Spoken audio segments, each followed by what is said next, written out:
Обратите внимание, бандеровцы мечтают к Украине добавить и часть Гомельской и Брестской области, а у России земли, которые отошли к ней еще в 18 веке. Всем привет, меня зовут Антон Пикули, и это 10-й юбилейный выпуск обзора пропаганды. Времени на раскачку нет, погнали. Российская армия убила в Украине уже как минимум 3752 и ранила 4062 мирных жителя. Среди погибших 250 человек – дети. Об этом сообщает ООН, отмечая, что реальные цифры погибших выше. А в это время по телевизору без конца показывают, как Путин собрал тех, у кого еще остались какие-то причины не послать Путина вслед за российским военным кораблем, чтобы в очередной раз рассказать им про украинских нацистов. Но даже члены УДКБ уже смотрят на него, как на душевно больного. В соседней с нами стране, на Украине, давно наблюдается разгул неонацизма, на что закрывают глаза, а значит и фактически поощряют их деятельность некоторые наши партнеры из так называемого коллективного Запада. На недавнем заседании УДКБ Путина вновь прорвало, и великий геостратег сделал целый ряд заявлений. Пук-пук, США и Пентагон виновны в создании биолаборатории и биооружия в Украине.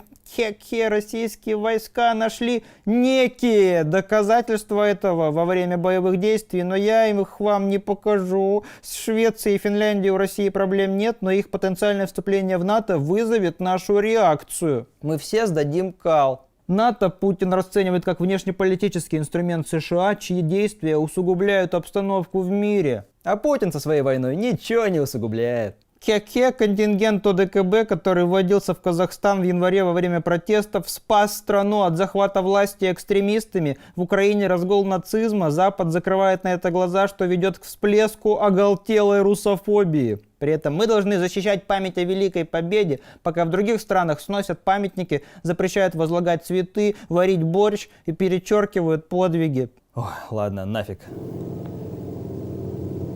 Давай больше никогда не будем читать, что говорит Путин. Давай. Вообще, любое заявление Путина – это такой старческий маразм. О, кстати, о старческом. Я, к сожалению, забыл в прошлом выпуске упомянуть, но знаменитая бабушка с советским флагом старше Путина всего на 3 месяца. Это такой смех. Но изображается она при этом такой дряхлой старухой, когда Путин, по словам пропаганды, у нас супер молодой. И Путин такой молодой, и суд в Гааге впереди. А недавно, видели, к этой бабушке добавился какой-то мальчик. Российская пропаганда сменила старушку с флагом на ребенка в танкистском шлеме. Хотя лучше бы этот мальчик прикрывал танкистским шлемом свой живот от нападения Путина. Президент России Владимир Путин сегодня удивил всех присутствующих при всем честном народе, поцеловав в живот незнакомого ребенка. Прогуливаясь по территории Кремля в окружении своих советников, президент России подошел к мальчику лет 6, задал ему несколько вопросов, после чего на глазах у изумленных родителей, телохранителей, министров, журналистов и самого ребенка задрал ему футболочку и поцеловал в животик. Теперь в регионах активно эксплуатируется образ 8-летнего белгородского мальчика Алексея Павличенко. В частности, его гигантское изображение появилось на универмаге Карелия в Петрозаводске. Спасибо, Леша! О, это Навальному, что ли, благодарность? За то, что расследовал коррупцию Путина и показал всем, что у власти в России преступники и воры? Как заявил глава региона Артур Парфенчиков, Леша учится в 1 классе и мечтает стать военным. Каждый день после школы он выбегает на улицу встречать колонны российской военной техники. Каждый день после школы он роет маленькую могилку и представляет, как поехал в Украину. Он очень добрый мальчик, ему жалко животных, и он очень любит кормить бездомных собак. И каждый день, когда он видит цены на кроссовки, он представляет, как здорово сможет сэкономить, когда будет покупать только один. Отметим, что старушка с флагом перестала быть выгодной пропаганде после публичного отказа от поддержки армии РФ.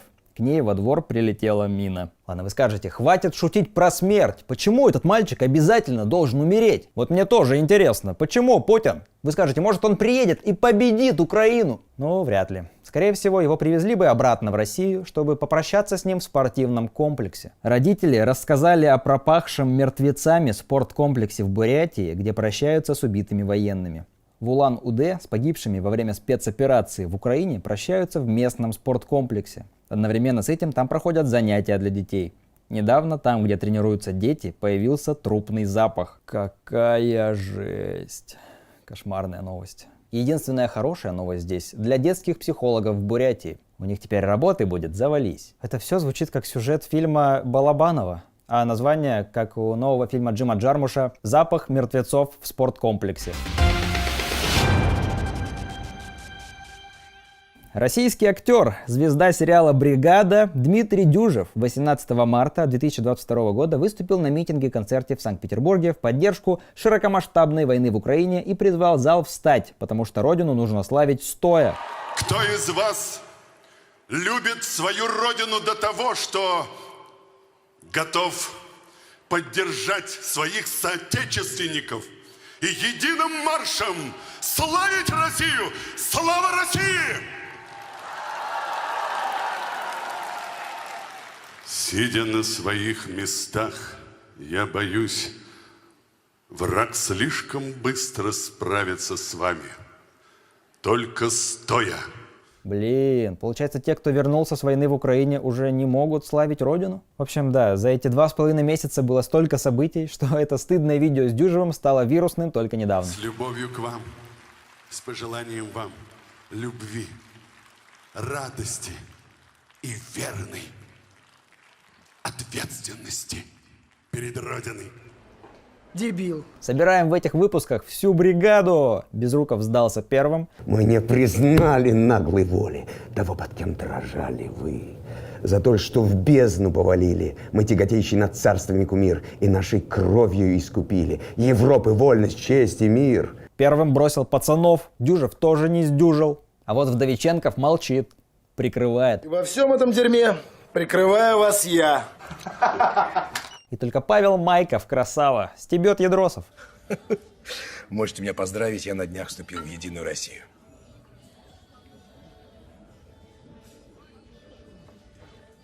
Ну, вступил. Ну, бывает. Это очень странное видео, в котором Дюжев настолько по-дурацки изгаляется в лизоблюдстве перед Путиным, что даже немножко кажется, что он издевается. Ну уж слишком неискренне он это говорит. Я кланяюсь вам до пола. И ныне слава России! Слава России! Слава России! Слава России! Слава России! Слава России! Слава России! Слава России! Слава России! Слава России! Слава России! И все в целом на этом видео складывается в такую сумасшедшую картинку. Потный Дюжев, призывающий единым строем славить Россию, и сотни флажков с Z-свастикой размахивают ему в такт. На самом деле сволочи, каких мало. Сидя на своих местах, я боюсь, враг слишком быстро справится с вами. Только стоя. Так вот почему стоя. Загадка прошлого выпуска про парад раскрыта. После призыва к стоячему прославлению Родины я не разглядел, ни один из вас не встал. Когда речь идет о Родине, когда речь идет о предках, об основании Российской Федерации, когда речь идет о погибших в войнах, отдавших свою жизнь в любви к Родине и служению. И все сразу повставали с мест. Потому что видели, как мероприятия с потолков контролируют снайперы. Они даже не знают, что я регистрирую доказательства для Гаагского суда над военными преступниками. Ну, Дюжев, спасибо хотя бы, что, как Чичерина, не призвал воевать с Финляндией и Швецией и захватить всю Европу. Где, по твоему мнению, должны остановиться наши военные? Остановитесь! Машина мощная, ее сложно остановить, она уже запущена. Жестко она про российские танки, у которых тормоза не работают. Остановиться? Да. С завоеванием? Да, да. Но сейчас уже такая обстановка, что, видишь, и Финляндия, и шведы хотят в НАТО. Я думаю, что мы остановимся на каком-то берегу. Желательно на Атлантическом. Ну, как бы, можем и не останавливаться.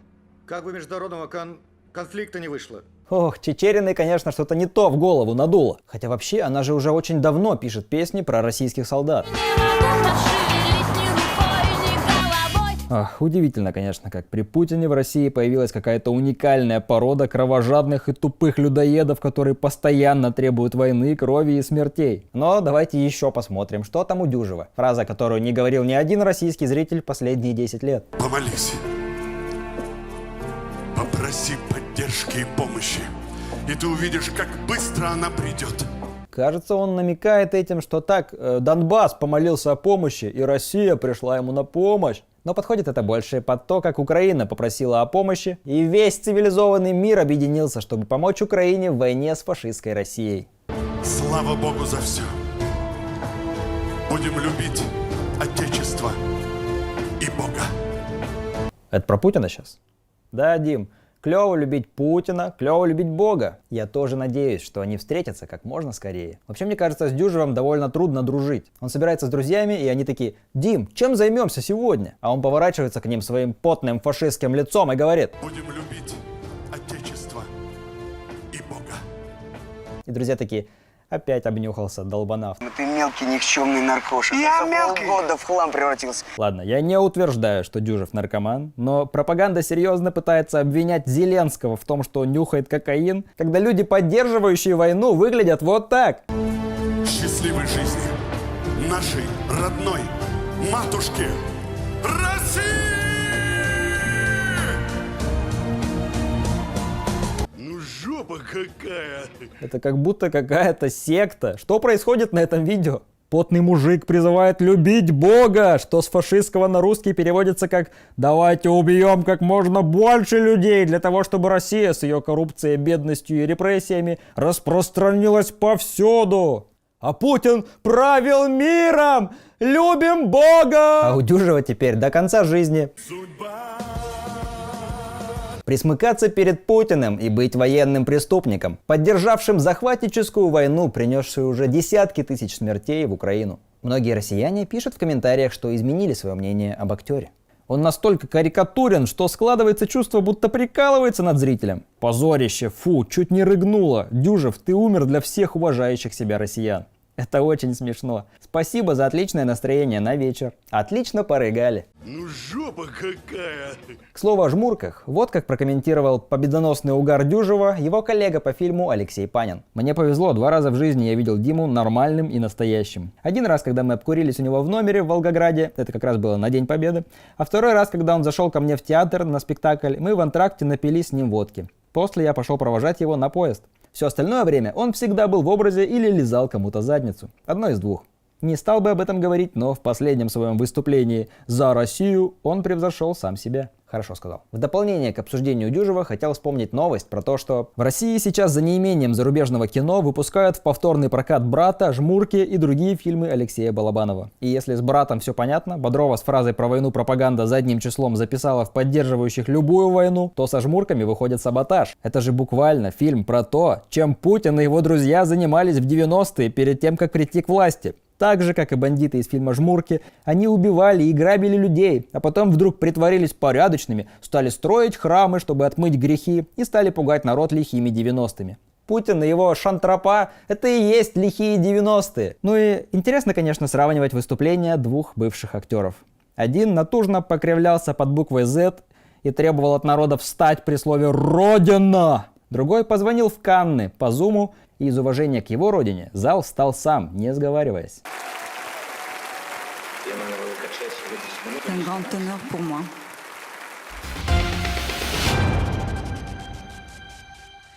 Российские пропагандисты, оказывается, нуждаются в господдержке, заявил Песков. В первую очередь Кремль, как он обещает, будет помогать крупным СМИ, которые сейчас попали в сложное положение. Российские пропагандисты нуждаются в поддержке? А знаете, что еще нуждается в поддержке? Щитовидная железа Путина. Нет, знаете, что еще нуждается в поддержке? Ну вот вариант есть. Или вот еще. Или вот. Или вот. Или вот. Или вот. Лишние миллиарды есть? Ну, можно потратить сюда. Или вот. Или вот сюда. Так, могу предложить вот это еще. Или вот еще вот идейка. О, как же я мог забыть? Еще можно вот сюда денежки потратить бюджетные, которые с налогов россиян тратятся на войну вместо самих россиян. Вот, вроде все. А нет, еще вот. Почти сразу после слов Пескова Минфин отчитался о резком росте финансирования госпропаганды.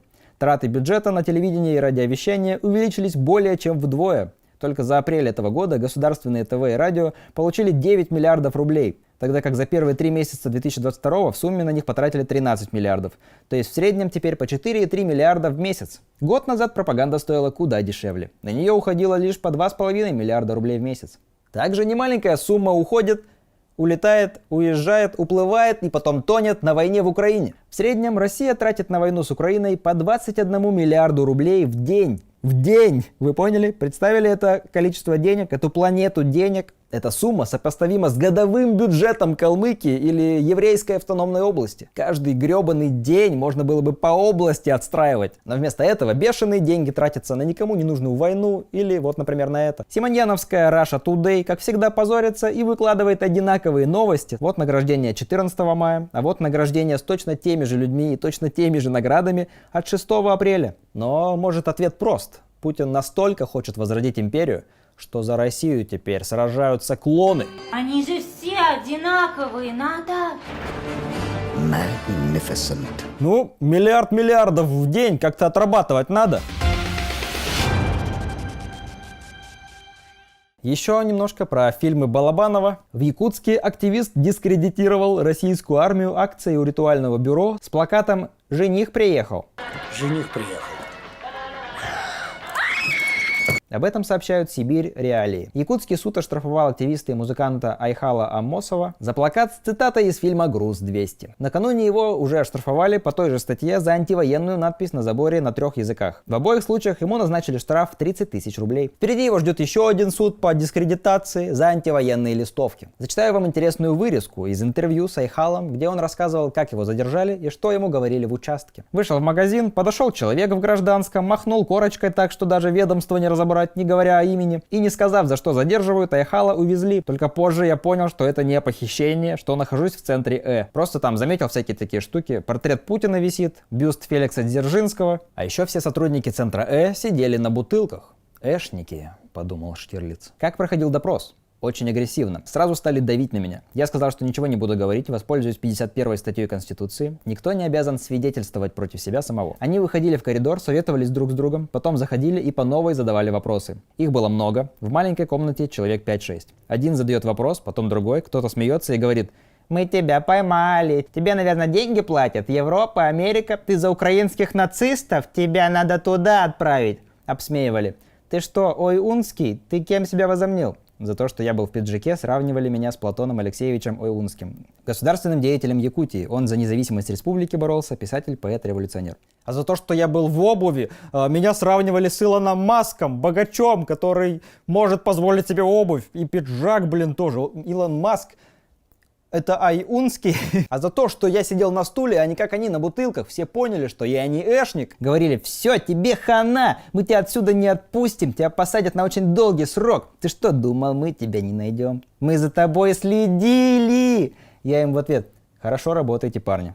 И похлопал им. В ответ: «Мы сделаем так, чтобы тебя вообще никто не нашел». Сейчас вы могли наблюдать отрывок из представления под названием «Правосудие в России». В общем, целиком интервью вы можете найти в интернете. Думаю, этого отрывка хватит для понимания того, что происходит. Суды в России сейчас используют для того, чтобы заткнуть всех, кто против войны. Простых ребят задерживают за то, что они выходят на одиночные пикеты или как-то высказываются в интернете. Правозащитников либо вообще нет в регионах, либо они не справляются с объемом работы. Так что, если у вас есть возможность, поддерживайте правозащитные организации, чтобы было кому спасать смелых ребят от людоедских судов в России. Но хочу сказать, что здорово, что все больше людей выходят и громко заявляют о своей позиции. Что они против глупых диктаторов, несущих смерть. Ведь, как недавно сказал Юрий Шевчук: «Родина, друзья, это не жопа президента, которую надо все время мусолить, целовать.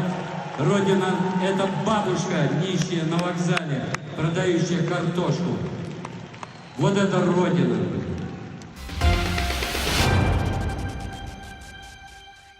Псковские пропагандисты сняли сюжет про теленка-патриота с буквой «В» на боку. Необычный теленок родился в деревне Малая Гоголевка. У малыша на боку узор в виде буквы «В». Несмотря на имя, назвали его Буяном, он вполне себе мирный. Несмотря на имя Буян, он очень мирный. Очередное двоемыслие. Буян, который очень мирный, война, которая освобождающая спецоперация. У вас случайно нет теленка по имени Соловьев, который не любит есть говно? Или теленка по имени Путин, который здоров? Бедный теленок.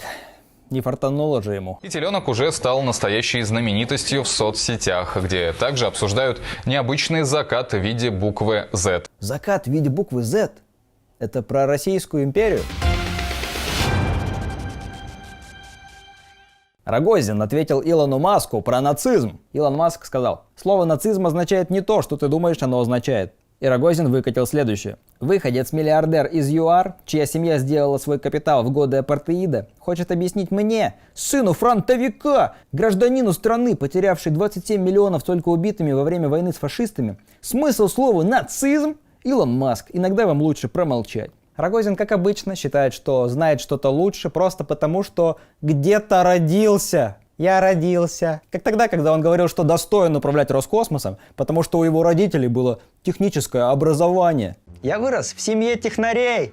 Мой прадед был одним из первых русских летчиков. Мой дед доцент Московского авиационного института. Отец был первым заместителем начальника службы вооружений Министерства обороны СССР. С другой стороны, Рогозин-то в нацизме шарит. Вон как лихо зиганул. Слава России! Или, как бы сказал руководитель фракции «Справедливая Россия за правду» в Государственной Думе Федерального собрания Российской Федерации 8-го созыва Сергей Миронов, не зиганул, а поддержал специальную военную операцию России на Украине. Значит, такая ракета может снести половину берега какого-то крупного континента, который нам может не понравиться своей агрессивной политикой.